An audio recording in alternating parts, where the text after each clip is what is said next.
aza eto amin'ny anarana PSD tsy hanao politika ny dia eto androany fanao asa sosialy fanasoavana ny fiarabelona anao politikotra be sady voasambany koa zany a mba miverana zao tanàna zao raha aloha tsy tianao fampanantenana hoe manahoana na manahoana fa za mba hangataka amin'ilay mponina zany hoe tsika mponina ty ambany tanàna mba aza manaiky re ahodikodyny mpanao politika fa mba mahaitsy tsika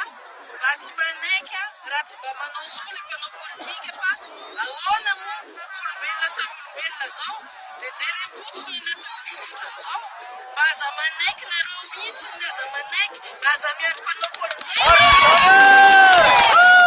sampanana ny zara-masoandro tsika rehetra sady sport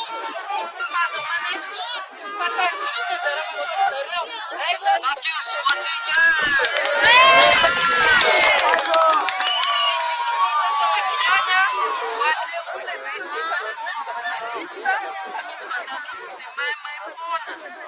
Legal!